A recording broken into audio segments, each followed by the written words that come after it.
Now I want to take you over to another situation. I'm sure you saw the news about it. We sent out push notifications once we learned about it. A member of ZZ Top, an iconic band who passed away. Joining us now, Zori Jones, who got to talk to a few folks who, knew him. Frank Yes. Beard. Yes, so he passed away Monday, 77 years old, back in his ranch in Richmond, Texas. He was on hospice. He's been part of ZZ Top that you mentioned, a drummer for the past 56 years. So Wow. since they started, their actual name was called the Moving Sidewalks before it changed to ZZ Top. Oh, I So. love that. That's such a cool name, too. And so I did get a chance to speak to one of their engineers, producers that produced their first 4 albums, actually right here in Tyler at wow. the shop. It's called Robin Hood's Brian Studio. So I got a chance to speak to him. He talked to me a little bit about their process within the first album all the way to the fourth.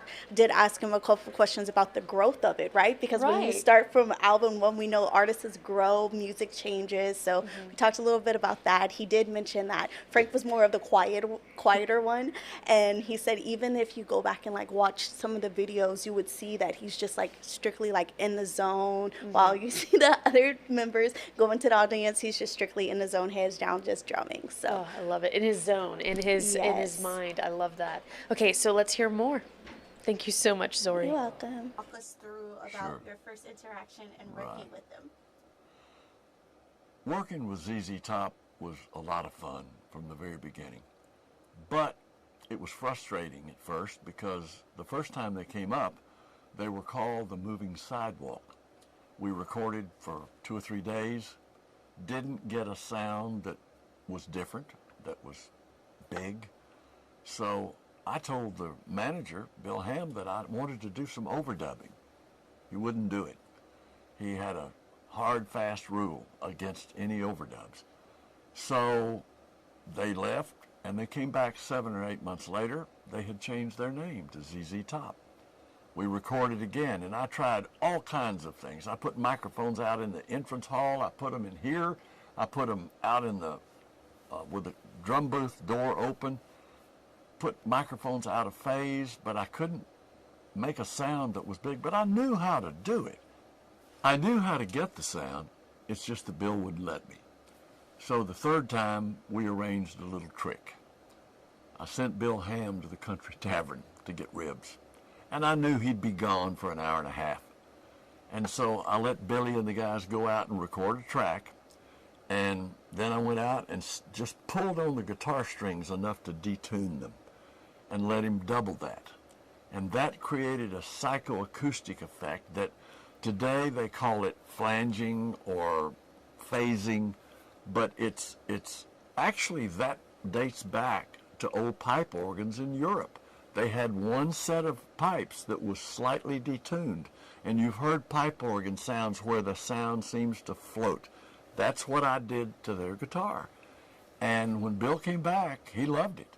He didn't know what we'd done. When he found out, he was a little unhappy, but he couldn't turn the sound down because it was one of those sounds that would even sound good on a little car radio. In those days, car radio speakers were not very big, and a lot of people listened in their car. So once we got that sound worked out, everything was relaxed. It was always easy working with the guys. Frank was an excellent drummer. In those days, the rock drummers all hit rim shots every shot.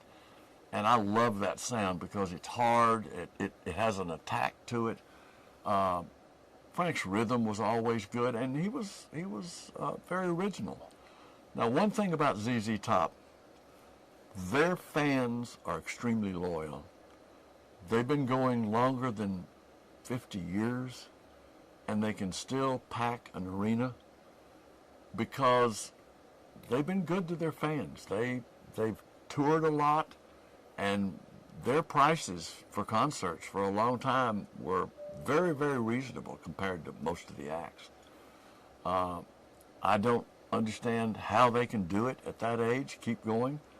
But when you think about it, Frank Beard played drums right up until about a week before he died. And that's hard work, both hands, both feet, and it's very athletic. But then so did Dusty. Dusty played bass up until the last week of his life. And so, you know, Billy said that what Frank wanted was for the band to continue. And that would be what he considered a better tribute to him, is to let those songs continue to play. So I guess they're going to keep going as long as Billy Gibbons is able. And looking back from when, you know, you first started with them until now, what are some of the highlights or key points that you're seeing, or something that you will be like, I knew that was going to happen, Yeah. or different highlights? Can you tell us a little bit about Well, when they started here, I told them that, I said, this is your ranch. This sound is yours. Don't ever depart from it, because if you do, you'll lose your fan base. And they stayed with it through Eliminator album and some of those. And then when they switched to RCA Records, they did some stuff that was kind of strange. They left the ranch, and those albums didn't sell, and now they're back. They immediately went back to the ranch, back to their sound. You know, they're original. Nobody sounds like ZZ Top. I have groups come in here, or artists, and they ask me, you know, what advice can you give me to be successful? The first thing I tell them, be original. Because if your song comes on and people immediately know it's you, they recognize it. Back in the old days, you knew the artist. You would not mistake Elvis Presley from Johnny Cash, from Roy Orbison, to any of the others. And I think originality is very important. And the guys, now Billy Gibbons, let me tell you, his father not only had a band, he was a concert pianist. His mother played organ at St. Martin's Episcopal Church in Houston. So Billy was raised in a musically sophisticated family. He's not guessing. I know a lot of guys that come up and they do well on guitar just by being self-taught. But I'm told Billy went to New York and got some really heavy musical training, and it shows.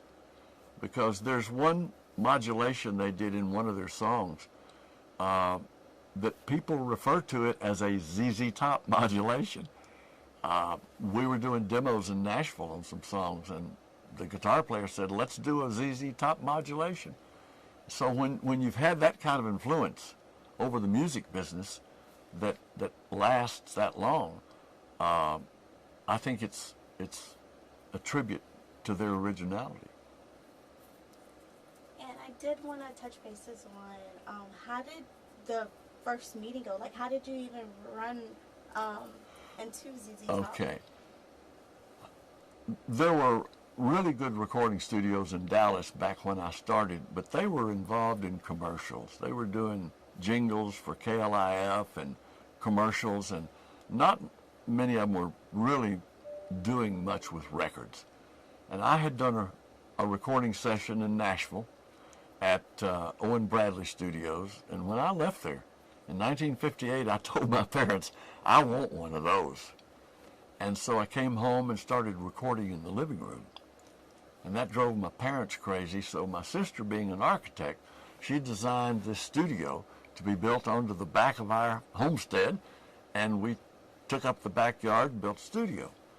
And opened in 1963, and I've been right here ever since. I was the first studio in this area to start really recording hit records by rock groups and country groups. So Bill Ham was in the distribution business for Daly Brothers in Houston.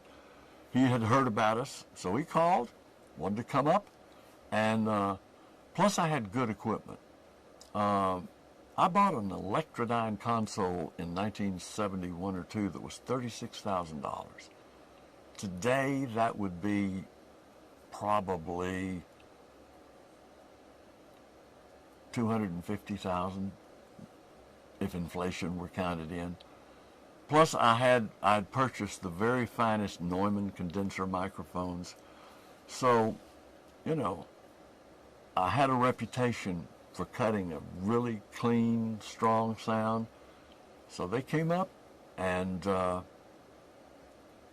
it was fun. I knew the first time they cranked up out there that this was going to be fun, because they knew what they were doing. They were professional, they were fun, they were relaxed, but they were very well organized. Real pros, all of them. And that is one of the things I was going to touch bases on, because I know that they recorded their first 3 albums here. 4? Yeah. Okay. How was that process of watching them grow, not only as like artists, but like individuals, of how they're getting better in their craft, right? From Yeah. the first album to the 4th. Can you tell us a little bit about how that was, how Frank was, and everything? When their first album came out, they had a single that went up the charts a little and then fell off, and another one. And that was the ZZ Top's first album. Then they put the second album out, and it did okay. It had a couple of singles that did fairly well. But the third album went platinum. The minute that happened, the first 2 went platinum. So their success was a long time coming, but boy, when it happened, it was a triple whammy. And that's when they really, I could tell that they were growing into a perfect storm, like the Beatles.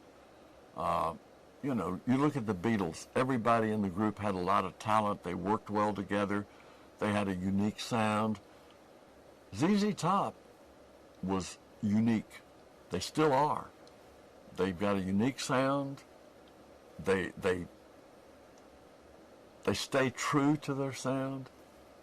And so I think they realized when that first album, the third one, went platinum, and then the other 2 went platinum, they realized they had a tiger by the tail. And I give a lot of credit to their success to the manager, Bill Ham. We referred to him as Attila the manager. He was tough. Dealing with those record labels back in those days was like going to war. And Bill was psychologically suited, let's say, to do that. And so a lot of their success. Now, Bill Ham would not let anybody in the group do any interviews for years. Never. With a local radio station, that they wouldn't allow it. He felt the mystique of who they were is better.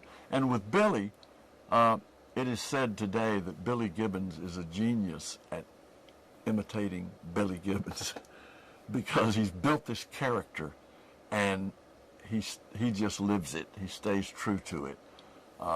Considering his background with his parents being very sophisticated musicians, and he was raised as a knowledgeable musician with some classical training.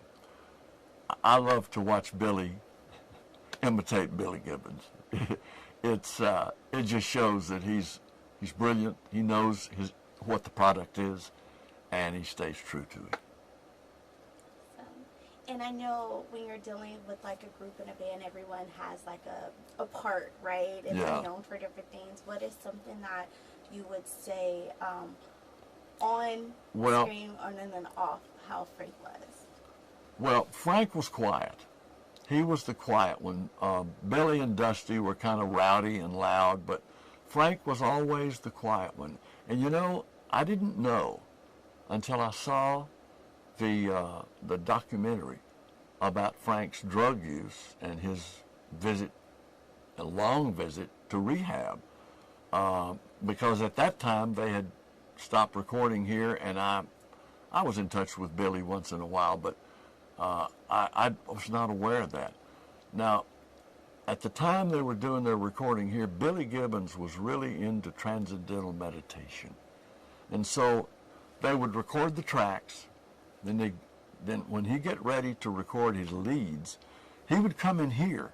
We'd put the amp head in here and run the long cable out there to the speaker. And he would listen live on the speakers in here to do his lead licks. But before he would record the leads, he'd go back to my office and do transcendental meditation for 20 minutes. I was fascinated with that, so I learned TM. And it's pretty amazing. I can be stressed out, close my eyes, take a deep breath, and remember how Billy used to have that calm look when he came back, and it drains all the stress. And I learned that from Billy. And do you have any other memories or things that you can share that other people might have not known? Because I know that you mentioned that they weren't able to really do that much interviews or something. If there's something or a favorite memory that you have? Well, one of my favorite memories of them is after we had fooled Bill Ham and we had found that sound. There was a camaraderie between the three of them and me that had not been that strong before, because they were very loyal to their manager, to Bill Ham, and he was strict.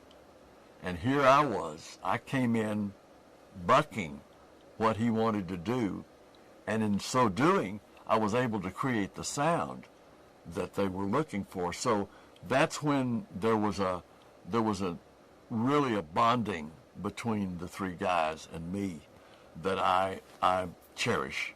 It was beautiful. They were very appreciative of not only the hard work but the conniving to get Bill Ham over to the Country Tavern so that I could create that sound for them. And over the years I would call and they would always provide backstage passes and any tickets that I wanted, and they were always very good to me. And I know that you mentioned you were saying that Frankie was more like the quiet one. Yeah. How was it seeing him in a different element when it comes to being quiet off, but like when you're in the studio or when you're performing, you're showing more of that extrovert than the introvert side? Well, if you look at the videos of the group playing, Dusty and Billy were always out front talking to the crowd, doing it, but he was just back there with his head down, listening to those phones and grooving. He was even a little bit withdrawn to himself back there on those drums, because he wasn't flashy, he didn't twirl his sticks, he didn't wave at the crowd or anything much. He if you look at the videos, he was within his world, with those, surrounded by those drums and concentrating on what he was doing, because playing that way is hard work. It's physically draining. You use both feet, both hands, and it's hard work. It's draining. But as I looked at the videos and as I saw them in person from time to time, I felt that he felt more comfortable surrounded by those drums, and that was his world, than he did out with the crowd. And how important does drummers have a play in when it comes to like groups and bands? Because I hear all the time, like, people are like, oh, I want to be a guitarist, but you don't really hear the side of a drummer. And I just want to know, from your experience of working in music, how important is it to have a drummer, and a great one at that? In my humble opinion, the drummer is by far the most important person in the session.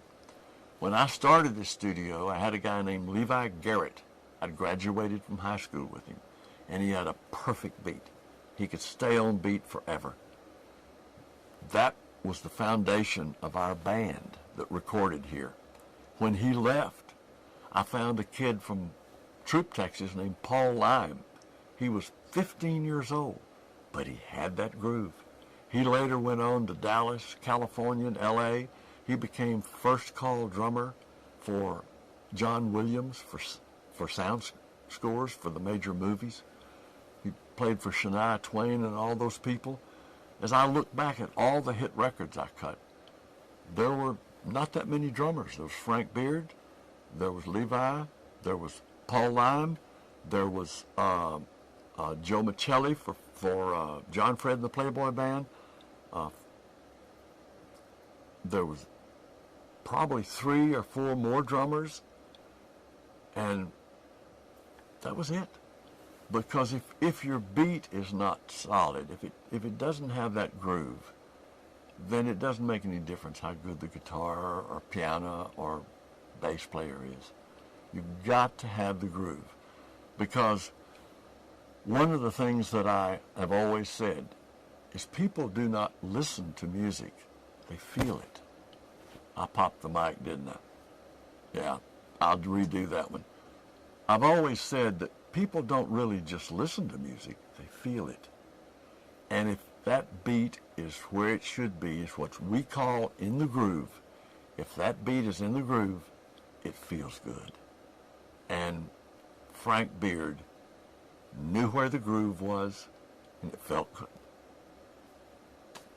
And just to top it off, because I know a lot of people are wanting to know, like, oh my gosh, like, how was he? And then I know that your connection to him dealing with the East Texas. Is there anything else that you would like to mention or to talk about with Mr. Frank Beard of your behalf, if you're comfortable with that? Sure. Frank was quiet. He had good friends. He was proud of his Texas roots. He was proud of his small town bringing up, because I'm not sure what caused his problems later on with drugs, but I'm overjoyed that he was able to overcome that, whatever caused it. And I think he died happy and contented, and feeling that he had accomplished what he wanted to do.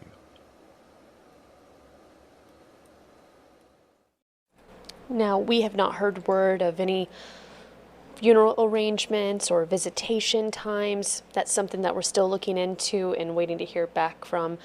We still don't know cause of death, of course, but of course, we'll keep you in the know. Once we hear word, once we get new information, new details, we'll make sure to pass that along to you. So make sure you have our First Alert, our KLTV News app or our KTRA News app tuning in during our newscasts. We'll keep you in the know.